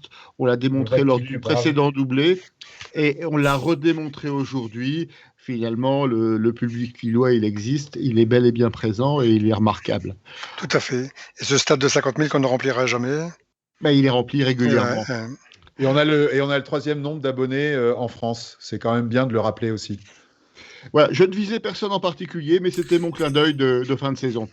Arnaud, est-ce que tu veux rajouter quelque chose? Est-ce qu'il y a des remarques sur les réseaux sociaux? Moi j'ai vécu ça dans le Pas-de-Calais, donc je pouvais pas aller parce que j'avais rendez-vous avec un Marseillais, un ami Marseillais qui est remonté, donc je pouvais pas faire autrement. Donc sinon, moi j'ai suivi un peu partout sur BFM Grand Lille, j'ai vu aussi ça, mais j'ai vu un truc remarquable. J'ai l'occasion avec mon satellite de récupérer des images de la télé turque et ils ont fait non mais c'est vrai. La Maroc, non mais c'est vrai, ils ont fait. J'ai un scoop. Des kebabs depuis un mois. J'ai un scoop pour la saison prochaine. C'est avec tous les kebabs. Arnaud va prendre 15 kilos pour la prochaine saison du Bistrot des LOSC. Et deuxièmement, il va apprendre le turc cet été et on pourra inviter tous les joueurs turcs du LOSC à notre émission. Non mais je reviens là-dessus parce que j'ai eu l'occasion de regarder une chaîne turque. Ils ont parlé 3 quarts d'heure et ils avaient des images des joueurs. Ils prenaient sur les réseaux sociaux les joueurs et on voyait la parade en Turquie sur une chaîne nationale turque. Moi je dis quand même chapeau. C'est vrai. Mais, franchement, je pense pas que d'autres clubs en France peuvent faire ça. Enfin, peuvent dire que même au Qatar, je pense pas qu'ils diffusent. Ce qui est même étonnant, c'est que sur les réseaux, tous les clubs principaux turcs de tous les clubs balancent des messages, ils sont heureux du résultat de Lille. C'est vraiment très surprenant, quoi. Ouais, et je pense que Michael sont peu exportés alors qu'ils sont très talentueux. Hein. C'est ça aussi, je pense, qui explique le phénomène. Et c'est la première grande victoire de Turcs dans un beau championnat à l'extérieur de la Turquie. Donc j'imagine que c'est ce qui marque beaucoup les Turcs.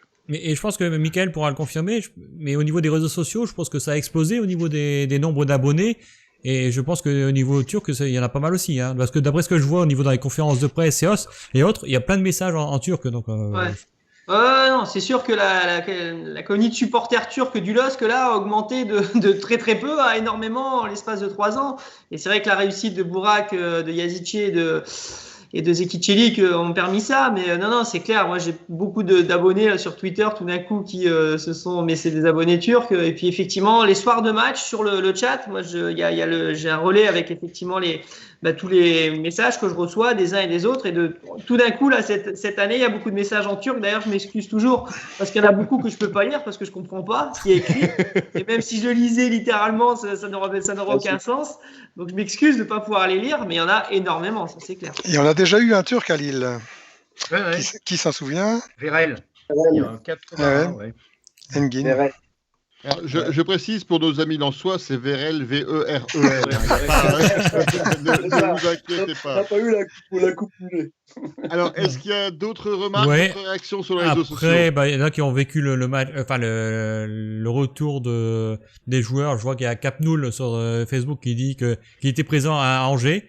Il a attendu jusqu'à 1h15 du matin. Mais ce qui est dommage, c'est que il a vu que les 3 Turcs et Sanchez qui l'ont venu à sa rencontre, et tout le reste était parti dans le bus directement avant de les saluer. C'est dommage parce qu'il y avait une petite une petite flopée de Lillois qui étaient arrangés et n'ont pas eu l'occasion d'être félicités par les joueurs, mais c'est bon, ça arrive. Il y a Maxime Mignon qui dit qu'il était à l'aéroport et c'était la folie. Eh bien aussi. Puis il y a aussi. Et il dit, attends. Il dit surtout, j'étais à l'aéroport avec mon garçon, j'ai pas osé approcher Michael alors qu'il était à côté de nous. Voilà. J'ai juste expliqué qui il était à mon garçon. Je savourais ce moment. J'ai laissé profiter Michael et dimanche à l'Esplanade. Donc Michael, tu vois, les gens n'osent même pas t'avoir. Mais alors, c'est un grand regret que j'entends ça. N'hésitez surtout pas. Et moi, je ne demande qu'à partager des moments, et encore plus avec des supporters lillois et des jeunes, des moins jeunes. Non, vraiment, n'hésitez surtout pas à venir partager un petit moment avec moi si vous le souhaitez, naturellement, quand on se croise.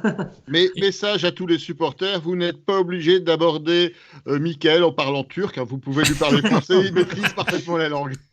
Et puis il y a Christophe Lacroix qui dit que lui, il a suivi tout ça de la région de Barcarès. Ouais, j'allais dire, Michael, pour aller régulièrement à Istanbul, vu la cote de popularité que tu as là-bas, je t'invite à t'y aller. Tu auras des vacances vraiment pas chères. Hein, parce que C'est vrai. J'y étais allé avec le LOSC il y a quelques années. On a joué au Fenerbahçe là-bas. Sincèrement, c'est mon souvenir le plus dingue de commentaires en termes d'ambiance. Pourtant, j'en ai fait quelques. J'ai la chance vraiment d'avoir fait quelques stades. Fenerbahçe, c'est incroyable ce qui s'est passé là-bas. D'ailleurs, à tel point, quand Adil Rami marque à 5 minutes de la fin, un but qui nous qualifie, il n'y a plus un bruit, plus rien. C'est un silence à ce moment-là qui m'a marqué, le silence comparé aux 85 minutes avant où c'était un boucan d'enfer. Mais en même temps, super agréable, quoi. C'est-à-dire que nous, Lillois, on était vraiment à l'aise, tranquille, au milieu des Turcs, en sécurité. Ils savaient qu'on était Lillois. À aucun moment, on a senti une forme d'insécurité. On était super bien accueillis, malgré l'ambiance de dingue qu'il y avait là-bas. Non, c'est un super souvenir, Fenerbahçe, Istanbul, notamment. Anecdote de ce match, un ami qui avait été justement au milieu des Turcs, puisqu'il habitait là-bas à l'époque, et sur le but de Rami, il était accompagné d'un ami supporter du Vénère. Il s'apprête à célébrer son truc et l'ami qui était derrière l'a ceinturé et lui a dit quand même ils sont hospitaliers mais il a des limites. Bon, moi j'avoue que j'ai pas eu de limite. Hein. Quand t'as dit là-bas, j'en ai pas eu comme à mon habitude. Mais non, vraiment super souvenir le déplacement à Istanbul à Fenerbahçe. Après, c'est vrai que je sais pas si l'année prochaine on aura la chance, en Ligue des Champions, mais il y a Beşiktaş, qui peut être dans notre groupe. Ce serait pas mal quand même. C'est vrai qu'on est tête de série en plus. C'est un stade magnifique. Alors, que le LOSC se mette au turc, moi, ça ne me pose absolument aucun problème. Bien au contraire, bon, on espère qu'ils éviteront de changer les toilettes et qu'ils garderont des toilettes traditionnelles. Ce sera quand même beaucoup plus pratique. Je vous propose, est-ce que vous avez quelque chose à rajouter sur ces célébrations? Il y a Christophe D. Moi, j'ai pas encore raconté ma soirée. Excuse-moi, Christophe D. Excuse-moi, Christophe D. Je t'avais oublié dans la masse, mais peut-être parce que j'étais avec toi justement en attendant le bus et tu m'as perdu en direct. Donc, tu vois, si je t'ai perdu, je te rends l'appareil. Est-ce que je t'écoute? Voilà, j'ai suivi la soirée avec mes deux amis qui connaissent pas tant que ça le foot, mais qui se sont intéressés avec la fin du parcours du LOSC, que j'ai déjà expliqué avant, super intéressant. Surtout qu'il y avait le fils d'un des amis qui est venu, qui lui aime beaucoup le football et qui était avec son maillot du LOSC. Et donc, il est venu vivre ça avec nous. Moi, je manquais un de mes fils qui était parti déjà voir ça avec les copains. Donc, quand le match s'est terminé, j'ai dit à mon plus grand, je dis, j'avais bien envie d'aller avec vous. Il m'a dit, non, la voiture est pleine. Donc, j'ai compris le message assez rapidement. La soirée, c'est un peu trop lourde comme ça. Et donc, j'ai j'en ai un qui a 21, l'autre qui a 18. Donc, le plus grand, lui, il est parti à Lille. Après, il est parti à l'aéroport. Ensuite, 18, il s'est fait gazer par les CRS, il n'a pas apprécié du tout. Il dit, il fallait bien arrêter à un moment donné, quoi. C'est tout. Hein. C'était le moyen de vous le dire, quoi. Donc, voilà. C'est comme son père, quoi.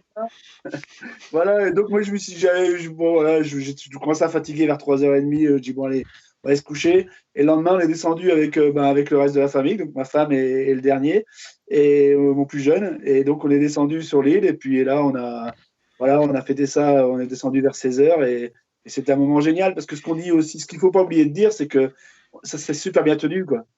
Il n'y a pas eu de vitrine cassée, il n'y a pas eu de conneries comme ça. Une très bonne tenue de tout le monde et ce qui prouve que on sait faire la fête, on sait se tenir et ça c'était vachement bien, quoi. C'était une superbe ambiance et franchement un grand moment et ça fait vraiment du bien. Moi, je voulais juste terminer ce concert de louanges sur ce week-end des supporters lillois par un petit bémol. Je voudrais mettre un petit tacle à Elisa, la société qui s'occupe du Grand Stade, parce qu'on a beaucoup parlé de difficultés d'organisation, on a parlé de crise sanitaire et de danger. Il y avait une façon très simple de faire célébrer le titre des Lillois sans prendre trop de risques pour la population, c'était d'ouvrir le stade. Ouais, tout à fait d'accord. Je pense savoir que le LOSC a entrepris les démarches appuyées par Martine Aubry qui se sont opposées à un refus d'Elisa. Je trouve ça regrettable parce que Lille paye assez cher son loyer, la métropole lilloise paye assez cher son PPP et que dans des circonstances exceptionnelles, le bailleur du stade aurait pu avoir la décence d'accorder son autorisation pour célébrer en toute sécurité le titre du LOSC. C'était mon coup de gueule de la soirée. Je ne sais pas si vous le partagez, mais en tout cas, je voulais le préciser. C'est une façon de dire que ce serait jamais arrivé à Grésmont-Pré-Joris 2, c'est ça? Tout clin d'œil. Et petite réflexion personnelle, c'est remarqué quand même que pour les 10 ans du titre de 2011, nos joueurs nous ont réoffert un titre, alors que justement, tu parlais d'un club voisin où pour les 10 ans du titre de 98 à Lens, ils leur ont offert une relégation. C'est toute la différence que tu as entre une fusée et un ascenseur. Mais c'est peut-être aussi pour ça qu'il y a un rajeunissement des supporters de Lille. Parce qu'en fin de compte, c'est vrai que Lens, ça fait depuis 98 qu'ils n'ont plus rien gagné réellement. Donc ça fait quand même 23 ans. 23 ans, ça fait quasiment une génération de passé. Donc c'est peut-être aussi ça le rajeunissement des supporters. Parce qu'on avait pas mal de supporters lensois qui étaient à Lille. Là, ça a quand même bien diminué. Hein. C'est même ça, si tu kiffes le foot aujourd'hui et que tu es jeune, évidemment que depuis plusieurs années, tu vas beaucoup plus facilement vers le LOSC que vers Lens. Et autre anecdote que j'ai vue aujourd'hui, je voulais vous la partager, le LOSC a toujours été champion avec d'anciens joueurs du LOSC, à bon entendeur. Rudy Garcia, Christophe Galtier, et les deux précédents, en 46 et 54, c'était la même chose, c'était d'anciens joueurs du LOSC. Donc Laurent Blanc, on n'en veut pas, quoi. J'ai rien dit. Il n'a pas joué arrière droit à un moment donné. Il fait quoi, Stéphane Dumont? Il n'a pas fait un match de gala ou un truc d'ancien? Stéphane Dumont. Hein. Stéphane Dumont, il fait quoi la saison prochaine? Non, il y a Thierry Froger. Je vous propose de passer à la troisième partie de l'émission. S'il vous plaît, un peu de calme. Je vous propose de passer à la troisième partie de l'émission parce que je vous sens un petit peu ironique sur nos voisins lensois et moi je partage pas cette ironie. Vous savez que je suis quelqu'un de foncièrement gentil et surtout je ne m'intéresse pas au football du siècle dernier. Donc je vous propose de passer à la troisième partie de l'émission qui est un débat qu'on va faire très rapidement sur le bilan de cette saison extraordinaire. Donc, je vous propose de faire un tour de table sur l'événement, le joueur, le fait qui vous a marqué sur la saison. Et ensuite, on fera un deuxième tour de table sur l'info qu'on a appris cet après-midi, la confirmation du départ de Christophe Galtier et d'avoir votre ressenti sur vos craintes par rapport à ce qui va se passer finalement durant le mercato pour la préparation de la saison prochaine. Donc, d'abord, premier tour de table. Quel est l'événement, le joueur, le fait que vous avez retenu pour cette saison? Je vais commencer par Christophe C. Alors, l'événement, c'est la deuxième place de Paris, qui est pas forcément méritée sur ce que j'ai vu cette année. Voilà, je pense que Monaco aurait mérité la deuxième place. Ça, c'était juste pour le petit clin d'œil à M. Mbappé. Et l'événement à retenir, c'est forcément le collectif lillois qui l'emporte sur un championnat magnifique. Voilà. Cette année, les 5 premiers ont vraiment développé du jeu. J'ai pris énormément de plaisir à regarder les matchs et pas seulement ceux de Lille. Voilà, c'est ce que je voulais mettre en avant sur ce championnat en tout cas. Énormément de plaisir à regarder les matchs de foot. Alors, c'est peut-être la frustration de ne pas être au stade, peut-être que ça a joué.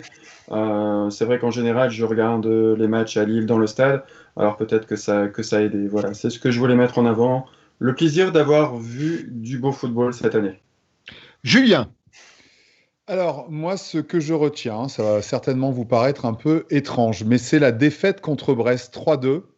Et c'est l'attitude de Bourak, parce que je pense que c'est bien, lors de ce match-là, Il marque le deuxième et il court chercher le ballon dans les filets. Il revient comme ça et il essaye de remonter tout le monde. Et quand j'ai vu cette attitude, quand j'ai vu ce mec, s'il s'agit bien de ce match-là, mais je suis quasiment certain que c'était ce match-là, je me suis dit, ce mec, il n'est pas comme les autres. Et c'était le début, hein, parce que tu vois, on parle des matchs allés. C'est le match juste après notre victoire à San Siro, donc on perd 3-2 à Brest. Et cette défaite, elle fait mal parce qu'elle vient après le 3-0. Mais c'est là que je découvre Bourak et que je me dis, ce gars, il a vraiment un truc. D'autant qu'on est passé, on le sait, on est passé pas loin du nul hein, sur ce match-là. On n'a pas de chat. Et vraiment, je vois tout le monde derrière lui. Il emmène le groupe avec lui. Et c'est là que je l'ai découvert réellement dans tout ce qu'il a apporté dans la deuxième partie de saison, comme guide, comme leader, comme Kral. Et voilà. Et c'est ça que je garde quand j'ai réfléchi à ça ce week-end. Je me suis dit, c'est ce jour-là que tu t'es dit qu'il y a quelque chose qui se passait. Et c'est bizarre parce que c'est une de nos 3 seules défaites. C'est cette défaite face à Brest. Baptiste, ton fait marquant. C'est dur d'en ressortir un, franchement, après ça. Je pense que je vais revenir sur un but qui a compté ô combien pour cette saison et qui aura pu nous priver du titre. J'ai parlé du match de Strasbourg, alors ça va vous étonner, mais ce but de fondre de la tête dans les 10-5 dernières minutes. Alors il y en a eu beaucoup, des buts à la dernière minute qui nous font qu'on gagne 1, 2, 3 points, ce qui nous permet vraiment d'être champion aujourd'hui, mais ce but vraiment de fond, je pense que ça a vraiment été libérateur, et ce qui fait qu'on a ce point face à Strasbourg qui nous emmène vers le titre. Stéphane, un fait à mettre en avant. Ça va être le collectif, parce que c'est difficile de faire autrement. Mais après, je dirais, c'est les autres saisons seront plus pareilles. Lille a envoyé un message à la Ligue 1. On peut battre Paris, on peut aller chatouiller les Qataris, et je pense que Monaco, Lyon, tous ceux qui sont derrière l'ont bien compris, étaient dans le même sillage que nous, à la même vitesse, et Paris va avoir des difficultés à refaire une équipe compétitive, et je pense qu'on aura des championnats prochains qui seront intéressants. Et si c'est pas sur cette année, je voudrais juste dire quand même deux petits mots qu'on interprète comme on veut, hein, mais c'est sur ces 3 années. Moi, j'ai 2 images très fortes que j'ai vécues qui me reviennent à l'esprit. C'est le débordement des VE quand ils sont allés sur le terrain. On a à cette époque-là tous eu envie d'y aller pour différentes raisons. On sait pourquoi, parce qu'on avait eu la trouille de descendre. Et je pense que ça, c'est un élément fort de ces 3 dernières années. Sans ça, je ne sais pas si on serait là au jour d'aujourd'hui. L'autre point, c'est aussi par rapport à Lopez, que j'ai rencontré plusieurs fois. C'est un amoureux du sport, un amoureux du foot. J'aime pas la façon dont il avait mis en place ce montage financier, mais on ne peut pas lui retirer ça. Et il faut l'associer aussi à tout ça avec Campos, essentiellement parce que tout ce collectif, toute cette construction pendant ces 3 ans, c'est un petit bout de ce que chacun a mis, la force du public, la force des DVE, la force des supporters, l'inventivité et la créativité de Campos, le cimentage, l'architecture, l'architecte de Galtier, qui a amené à ce collectif à ce résultat. Donc je ne demande qu'une chose, c'est qu'on reparte pour le même type de construction pour les 3 ans à venir. Avant que je ne t'oublie, Christophe D, quel est ton fait marquant? Moi, j'ai bien aimé le yin et le yang de Stéphane, quoi. Le bien amène le mal amène le bien, c'est beau, c'est un peu ça. Mais moi, mon événement marquant, c'est la victoire de Lille au PSG. Parce qu'on vient de perdre contre Nîmes, on est repassé juste 2e, et on va gagner à Paris 1-0. Et pour moi, c'est là qu'on se dit, moi, c'est là que je me suis dit, on peut être champion. Et un superbe match en plus, hein. Match maîtrisé, avec une superbe sortie de Neymar, avec sa classe habituelle, hein. Et non, franchement, c'est ce match-là qui m'a vraiment fait dire que ça pouvait le faire. Georges. Alors, moi, rétrospectivement, j'y ai pensé tout à l'heure. Et moi, je repense justement à la Genèse, au tout début, à ce premier match face à Rennes. Et face à une équipe de Rennes qui avait été extrêmement forte. Et ce jour-là, si on m'avait dit le futur champion de France est sur le terrain de ce match-là, peut-être que 3/4 des gens qui observaient le match n'auraient pas pensé que voilà, ça allait être l'équipe en question. Mais moi, j'ai le souvenir de ce match parce qu'il y a peut-être les germes justement de tout ce qui a été cette saison. Physiquement, ils étaient vachement plus au point que nous parce qu'ils n'étaient pas au même moment de la saison, ils devaient préparer une Coupe d'Europe. Et on a su, à ce moment-là, ne pas perdre contre une équipe qui était en pleine bourre. C'est-à-dire que c'est déjà cette idée, ce qu'on a vu à d'autres moments, savoir gérer les matchs, et quand on ne peut pas les gagner, on sait ne pas les perdre. Et au bout du compte, ça donne une saison formidable. Et ce que je voudrais mettre en relief, c'est que depuis que Paris est sous l'ère qatari, on est la 3e équipe, évidemment, à les avoir détrônés, mais avec une différence fondamentale. C'est que le PSG, Montpellier les avait battus à une époque où l'équipe était en rodage, c'était la première saison, il n'y avait pas de stars, il n'y avait pas Zlatan est arrivé, et Monaco les a battus à une période où ils étaient dans une phase de transition. Zlatan était parti, Neymar et Mbappé n'étaient pas encore arrivés. Et nous, on les a battus avec leurs stars. Voilà. Mickaël, est-ce qu'il y a quelque chose que tu voudrais retenir de cette saison? Non, il y a deux choses, mais d'abord, c'est vrai que pour revenir, parce qu'on est revenu là quelques années en arrière et quand notamment la saison où on était un peu en galère, là, même bien en galère. Moi, j'ai jamais entendu parler autant du coup franc de Bissouma à Toulouse que ces 2 derniers jours. Et on s'est tous remémoré ce coup franc. On s'est tous dit, s'il ne marque pas ce coup franc, effectivement, peut-être qu'on n'est pas tous là à faire la fête. Donc, effectivement, c'est un ensemble de choses qui sont peut-être nées un petit peu à Toulouse ce jour-là, entre supporters et joueurs. Et coach et voilà. Et après pour revenir à cette année, moi il y a 2 choses. Vous avez parlé des différents matchs. Moi il y a un match que j'ai vraiment bien aimé, c'est celui à Montpellier, juste avant la trêve de Noël. On sort d'un 0-0 contre Paris. C'est un match très important à ce moment-là parce que c'est Noël derrière. Enfin c'est la trêve, c'est plein de choses. Ce match a déjà été un super match. Je sais pas si vous avez moi je trouve que Montpellier. Moi j'aime beaucoup Montpellier comme équipe. Je trouve qu'ils ont. T'as des fans aussi ici. Vous êtes fan aussi? Moi oui, pardon. Moi je sais pas, mais j'aime bien Montpellier. Ce match-là était vraiment super quoi dans son contenu et beaucoup d'émotions.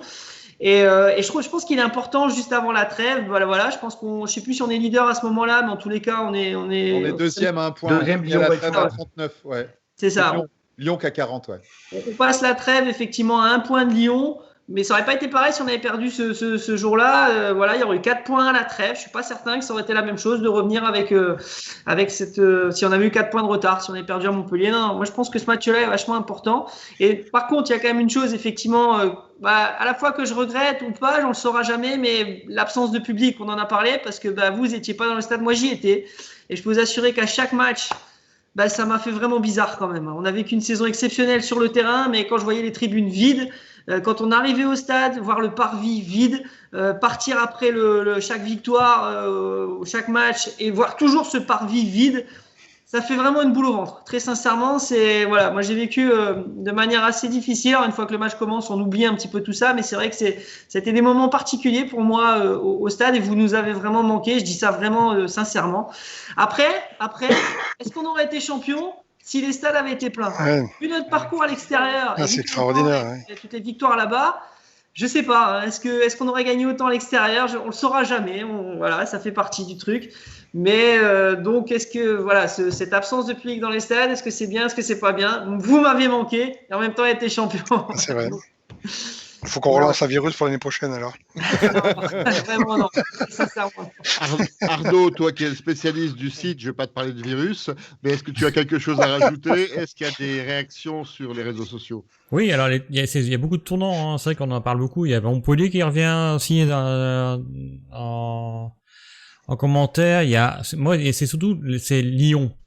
C'est le Lyon-Lille où à 2-0 on est 4e et que retournement de situation, on revient premier après par la suite. C'est énorme. Ça, ce match-là, pour moi, ça a été énorme. Après, c'est vrai que le match de Montpellier avant la trêve, c'est intéressant. Et après, là, il y a aussi ceux dont on parle aussi. Personne n'en a parlé. C'est étonnant. Lens, on en met quand même 7. Ouais. Pour les 2 derbys, c'est quand même pas mal. On parle des matchs, pas des entraînements. Non, mais c'est vrai. Pour moi, le tournant du match, c'est à Lyon. Pour moi, le tournant du match, c'est à Lyon. C'est vrai que pour moi, je pense que si on avait perdu contre Lyon, déjà on était 4e, ça aurait fait mal ça aurait été un sacré coup derrière la tête. Mais pour moi, c'est ça, principalement. Bon, il est 21h52, on a largement débordé. Alors désolé, Mickaël, on t'avait dit que ça durait 1 heure, c'était 1 heure hors taxe. Hein, donc là, on est en train d'appliquer la TVA.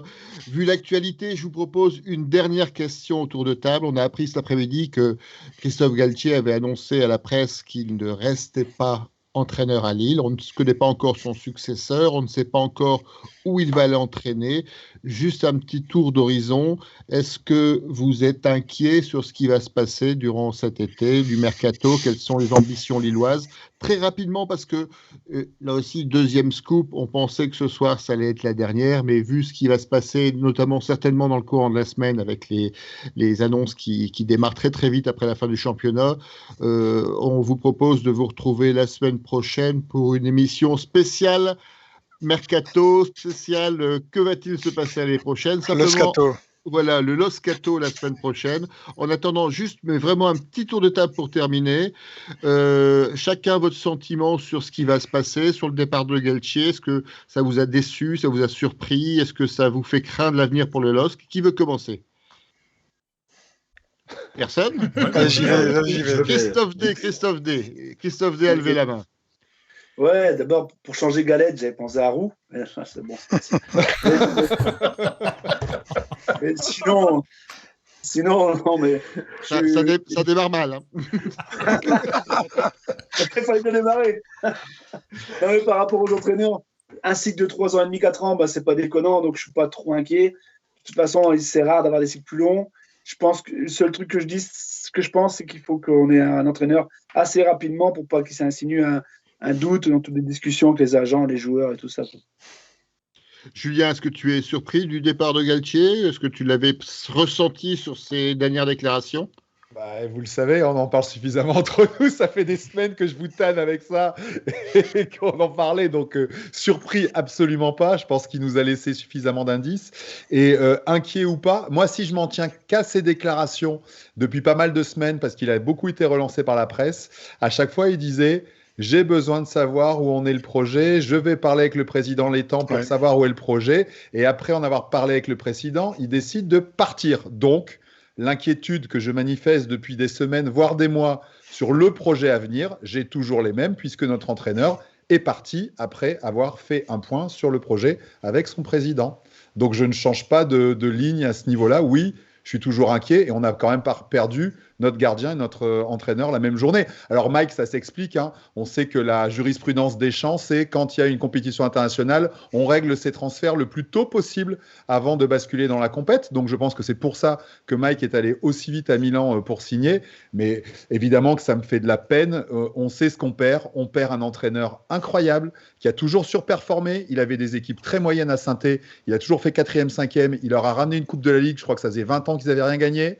Il fait avec nous, il nous sauve de la relégation, il fait 2e, il fait 4e l'an dernier, on sait très bien qu'on aurait fini 3e s'il n'y avait pas eu le Covid, et cette année on a le titre. C'est un entraîneur incroyable, peut-être le meilleur qu'on ait eu, et voilà, et moi je vais le pleurer. Son attachement au LOSC était sincère parce qu'il est passé ici, il a connu ce club joueur, ça va être très très dur de passer après, et même si des grands noms sont annoncés aujourd'hui, trouver quelqu'un qui crée une telle relation avec le club, et encore une fois, sincèrement, et j'insiste sur ce terme de sincérité, parce que ça fait bien longtemps qu'on n'a plus de Lillois dans ce club, et Mickaël est une des dernières exceptions, avec Marco Cuvelier, de vrais Lillois au club, bah moi, oui, ça me fait de la peine. Ce soir, je suis triste. Il y a d'autres Lillois au club. Hein. Je pense au retour de Jean-Michel Van Damme. Enfin, le retour. Oui, tout à fait. Mais c'est aussi un signe peut-être de la future politique du LOSC de remettre en avant le socle régional finalement dans l'encadrement. Christophe C, est-ce que tu veux rajouter quelque chose? Oui. Alors, déçu, comme Julien. Étonné, pas du tout. C'était pour moi inévitable. La fin du cycle. Avec une petite différence avec Julien, c'est que je fais confiance en Létang On est champion, on va jouer une des plus belles compétitions qui existent en football de club. Je lui fais entièrement confiance pour trouver quelqu'un qui soit au niveau. Alors il faudra un petit peu de temps peut-être pour que ça se recompose autour d'un nouveau coach, mais je fais confiance au président. Voilà, après forcément, on n'aura plus quelqu'un comme Galtier qui aura joué, porté notre maillot. Je dis notre maillot, c'était important. Alors, il est du sud, mais il est un petit peu du nord aussi. On va tous le regretter, mais je pense que c'était inévitable. Baptiste, est-ce que tu veux nous faire part de ton sentiment sur le départ de Galtier? Tu es déçu? Déçu, non, je pense qu'on s'y attendait tous. Maintenant, que ce soit aussi brutal, juste après le titre, ça fait mal. Ça fait vraiment mal. Maintenant, on s'en doutait. Maintenant, on espère et on attend un coach qui sache mettre en avant les individualités des joueurs, mais surtout en faire une famille, un collectif. Et je pense que ça a été la force de LOSC cette année. Et en parlant d'ailleurs de titres et surtout des journalistes qui parlent de braderie du LOSC, je pense que cette année, alors l'année dernière, on se rappelle, Osimhen est parti, Rémi est parti, Gabriel est parti, on a eu plein de joueurs qui sont partis. Finalement, on est champion de France, donc je pense que la braderie n'en est pas vraiment une. Alors, c'est pour ça qu'on fera l'émission la semaine prochaine, parce qu'il faudra vraiment rentrer dans le détail pour finalement connaître les futures ambitions du club. Et d'ici là, on aura certainement déjà le nom du futur entraîneur et on aura déjà une première tendance sur le mercato qui sera soit une saignée comme l'annoncent les Cassandres, soit une mise à jour finalement d'un effectif qui a vocation à partir au fil de l'eau, comme l'annoncent les optimistes. Alors, qui n'a pas encore parlé? Je crois que Stéphane, tu n'as pas encore pris la parole sur ce sujet. Oui, bon, comme tout le monde, déçu, oui, on s'y attendait, oui. Par contre, moi, ma grosse interrogation, c'est le projet. Je suis très étonné que j'étais rassuré quand en mois de décembre ils n'ont pas trop vendu en se disant voilà, on ramène de l'argent, on veut garder l'équipe, on veut aller jusqu'au bout. Là, je me suis dit tiens, ils veulent faire quelque chose, mais aujourd'hui on ne sait pas ce qu'ils veulent faire. Quand je dis il, c'est pas l'étang, parce que l'étang, lui, c'est qu'un exécutant. Je ne sais même pas si c'est vraiment quelles sont les lignes de crédit qui lui sont mises sur la table pour qu'il puisse avoir mainmise à les réaliser. Je ne sais pas. Et ça, ce doute, on le ressent maintenant avec le départ de Galtier. Bon, on le sentait bien que lui aussi tournait un peu autour du pot. Je pense que les autres joueurs, Fonte, tout ça, c'est dans la même chose. Et il faut que Merlin, l'actionnaire, fasse quelque chose de très fort, soit en faisant signer 2-3 joueurs rapidement, en montrant qu'ils sont là, soit en faisant l'entraîneur, mais il faut qu'ils sortent du bois et que Merlin soit l'enchanteur, là, parce que aujourd'hui on est un petit peu sur l'attente, et cette attente elle est pas positive. Donc on espère que ils vont savoir continuer ce qui a été bâti, et bon, l'avenir nous le dira. Georges, est-ce que tu veux rajouter quelque chose à ces sentiments post-déclaration de Christophe Galtier? D'abord, l'avantage d'avoir l'annonce aussi vite, c'est que ça ne va pas tergiverser, ça ne va pas être un roman d'été. On sait qu'on va devoir faire sans Galtier, c'est terrible. J'aurais juste aimé 1 ou 2 petits jours de délai en plus, histoire de poursuivre la fête et pas être dans la gueule de bois violente le lendemain des célébrations. Mais à partir de là, pareil, je crois qu'on est tous dans l'inconnu de ce que veut faire le nouvel actionnaire. On a l'impression que l'étang est plein de bonne volonté, mais on sait que la décision est ailleurs, l'objectif caché de Merlin. Je pense qu'il n'y a personne qui peut le discerner, ce qui rend les choses assez... alors, j'ai cru comprendre que si on s'en tient à politique lancée, ce serait 5-6 joueurs qui partiraient, sachant que l'effectif lillois, on n'en sait pas plus, c'est un puzzle, c'est dispersé, un puzzle à 55 pièces, puisque je crois qu'il y a 55 joueurs sous effectif. Donc, quid des joueurs qui ont été prêtés, quid de tout ça, parce que va falloir repartir avec une équipe. J'ai regardé si les 5 ou 6 annoncés sont bons. On garde quand même une équipe très opérationnelle, mais clairement nettement affaiblie par rapport, notamment, on risque de perdre ce qui faisait notre force défensive. Donc je pense que Galtier étant parti, il y a des signaux qui vont être envoyés assez vite. qui doivent être envoyés assez vite, comme disait Stéphane. Et si on les voit pas arriver, plus ça va tarder, plus on peut s'inquiéter. On guette la lumière blanche, la fumée blanche. Là. Voilà, 5-6 joueurs, on parle de 5-6 joueurs dans l'effectif qui jouent régulièrement en Ligue 1, parce que si on considère les joueurs prêtés, le nombre de départs sera certainement beaucoup plus important. Il y aura un dégraissage. Je pense à eux parce qu'il y a aussi des pépites, quelques joueurs qui peuvent amener. Enfin, je veux dire, ça peut être là que peut se faire un mercato d'une certaine façon, en fait. Alors Merlin est sorti de son silence. Il y a une interview de 20h50 sur Sportune. Ouais. C'est Arnaud Bataille qui vient de nous dire ça sur le forum. Et il y a un nouveau visage, un nouveau nom qui apparaît, qu'on n'avait pas vu. On n'avait vu que Martin Peterman. Là, c'est Alessandro Barnaba, qui serait fondateur de Merlin. Mais jusqu'à présent, on avait entendu que c'était Martin Peterman qui parle pour pas dire grand-chose, qui dit juste que le modèle de trading est mort et que le modèle qui était en place, en gros, sous Lopez, n'était pas viable et qu'il faudra partir sur un autre modèle. Voilà. On sera amené, je pense, à en reparler la semaine prochaine. Tout à fait. On rappelle que Martin Peterman avait confirmé les propos d'Olivier Létang à son arrivée au club en disant qu'a priori, il cherchait à avoir un LOSC compétitif. Alors après, qu'est-ce qu'on entend par LOSC compétitif ? Ce sera un sujet, mais on y reviendra la semaine prochaine dans notre émission spéciale. On va faire un peu un effet teasing. Mickaël, je te pose pas la question. Tu as peut-être un devoir de réserve en tant que salarié du club. Je ne veux pas te mettre dans l'embarras. Tu peux sortir la carte de Joker. On t'en voudra absolument pas. Non, mais je vais pas forcément sortir la carte Joker. Évidemment, je vais pas me prononcer sur le départ de Christophe Galtier tant que le LOSC et le club ne l'a pas annoncé, parce que pour l'instant, pour moi, même si évidemment j'ai lu comme vous l'article de l'équipe, mais voilà, effectivement, mon rôle c'est pas d'aller plus vite que le club. Donc le club communiquera, j'imagine, là-dessus. Par contre, quoi qu'il arrive, vraiment, et là je parle en mon nom et pas simplement la voix du club et toujours avoir des images positives. Moi, je suis pas du tout inquiet, vraiment. Christophe Galtier a fait un travail merveilleux, magnifique, extraordinaire, ça c'est clair, mais que ce soit avec lui ou sans lui, le club a vécu par le passé des choses incroyables. Quand Vaïd est parti, c'était la fin du club et finalement on a vu ce qui s'est passé derrière, avec vraiment, et pourtant Dieu sait si j'aime Vaïd. Claude Puel, pareil, pour moi Claude Puel qui était le fondateur, le bâtisseur de beaucoup de choses au club. Quand il est parti, on nous a promis l'enfer et 2 ans ou 3 ans plus tard, on était champion de France avec un autre coach, Rudy Garcia, qui pareil, quand il est parti, il y a les coachs mais il y a aussi les joueurs. Quand Eden Hazard est parti, quand un peu plus tôt Mathieu Baudemer ou encore plus tôt Fernando D'Amico, Bruno Chéroux ou d'autres.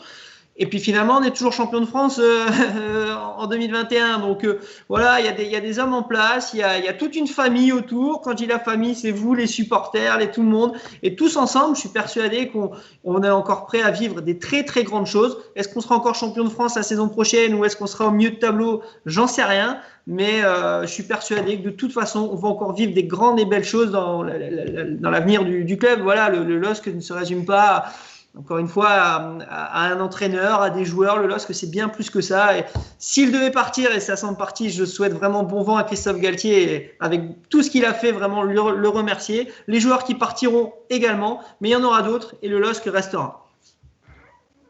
Alors Arnaud, est-ce que tu veux rajouter quelque chose ? Est-ce qu'il y a des commentaires sur le chat de l'émission ? Alors déjà, il y en a beaucoup qui disent s'il te plaît, pas Froger. Mais ça, je dis ça comme ça. Bon. Bielsa. Non, mais bon. Sinon, à part ça, c'est vrai que moi, je suis triste aussi qu'il parte parce que franchement, je pensais qu'elle allait rester vu la fin de saison. Je pensais qu'avec l'enthousiasme et tout ça. Après, je pense qu'il y a eu une entrevue avec Létang et il a pas eu ce qu'il voulait ou d'après ce qu'il dit sur l'interview, il dit c'est même pas ça. Donc, il voulait partir déjà quoi qu'il arrive. Sauf si Lopez était peut-être resté. Il dit pas qu'il serait peut-être pas resté. On verra par la suite ce qu'il en est, mais c'est des histoires de cycle, hein, comme on dit, comme Mickaël l'a dit, on a tous pensé, même moi, je pensais dès que Vaïd était parti, parce que il nous a quand même récupéré 18e de Ligue 2, prêt à la descente en nationale, et il nous a monté en Ligue 1 et à la première année 3e de Ligue 1. Après, dès que son départ est arrivé, on s'est dit c'est fini. Et comme dit Mickaël, à chaque fois c'est revenu avec d'autres personnes. C'est les cycles. Là, le cycle Galtier est fini. Bah, maintenant, un nouveau cycle, une nouvelle page va s'ouvrir. Et puis voilà, c'est comme ça. Faudra pas s'en faire. On va perdre des joueurs, comme on a dit. On a perdu Pépé. On a dit que c'était fini la fin du monde aussi. Pareil. Osimhen, c'était pareil. Là, c'est autre chose. Bon. C'est bon. Ça nourrira l'émission de la semaine prochaine. Il est déjà 22h07, on a très très largement débordé. Il nous reste la toute dernière rubrique. Vous savez qu'on clôture le bistrot d'Alelosque avec le concours de pronostics. Il n'y a plus de match, mais je vous propose un pronostic très rapidement en un mot. Dans quel club Christophe Galtier va atterrir la saison prochaine? Alors, qui veut commencer? Christophe C, ton pronostic. Lyon. Julien. Nice, toujours. Je reste sur ma ligne. Nice. Baptiste. Comme Julien à Nice. Stéphane.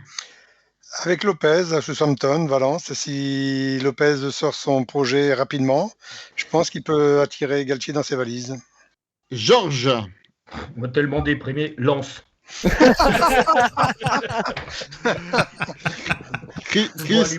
Christophe D, ton pronostic. Moi, je reste sur mon filon, Lyon. Arnaud, ton pronostic. Naples. Parce que la Gazzetta dello Sport annonce Galtier favori pour le reprendre Naples en tant qu'entraîneur. Il cherche un projet stable, c'est ça? Bah après bon. Des gens bien fiables. La Gazzetta dello Sport sort toujours des infos fiables. Tout comme l'équipe qui avait annoncé Puel pendant 4 ans de suite à Lyon alors qu'il était toujours à Lille. Hein. J'avais dit un mot, vous avez largement débordé. Mickaël, est-ce que tu as un pronostic? Non, en ce qui me concerne, Joker, mais voilà, tout ce que j'ai à dire, c'est merci beaucoup. Un immense merci à Christophe Galtier pour tout ce qu'il nous a apporté. Alors, merci à lui, bien évidemment. Je voulais juste terminer sur un petit mot. On a vu un t-shirt pendant les célébrations sur Lucas Chevalier. Il était précisé Rip de Bûche. Il s'était en l'honneur d'un supporter membre des DVE qui est décédé d'un accident de voiture. Donc on salue sa mémoire et on souhaite bien du courage à toute sa famille et à tous les supporters des DVE. Donc on lui dédie cette émission. Voilà, il est temps de terminer cette ex-dernière émission de l'année, donc avec cette présence de énormément de piliers de bistrot. Donc je vais les citer, je vais essayer toujours de ne pas en oublier. Donc merci Christophe C, merci Julien des Dogs de Paris, merci Baptiste de Breaking Dogs, merci Stéphane, merci Christophe D, merci Georges, merci Arnaud. Un grand merci à Mickaël pour sa présence pour cette ex-dernière, entre guillemets. Donc, merci Mickaël. Tu as quelque chose à rajouter? Non, c'est juste moi qui vous remercie vraiment pour votre bonne humeur et d'avoir pensé à moi pour m'avoir invité pour cette émission. Un grand merci. Comme disait la Turque, elle est forte celle-là. On te retournera certainement une autre invitation la saison prochaine, donc il n'y a aucun souci. Donc, je voulais remercier également tous les internautes qui nous ont fait confiance, qui nous ont suivis, qui ont posé des questions. Donc, merci à tous. On vous souhaite finalement une bonne semaine, pas encore de bonnes vacances. Je vous propose à tous, avant de dire le fameux Allez les Los, de terminer l'émission sur une petite chanson. On va tous reprendre ensemble. On est les champions, ça vous dit? Ça nous est demandé sur le chat. Allez, c'est parti. À 3, on est parti. Allez, Baptiste, tu es notre chef d'orchestre habituellement. Allez, 1, 2, 3. On est les champions. On est les champions. On est les champions. On est les champions. On est les champions. Allez, Je sais pas si c'est le lien Skype, mais ça manque un peu d'enthousiasme. Oui. Tout ça. Mais il y en a certains, je ne suis pas le seul, madame, de racoter. Bon, Je vois qu'il y en a d'autres, hein, j'ai les noms. Pour ne pas froisser, madame, je vous propose d'enregistrer la chanson et de la passer à la prochaine émission.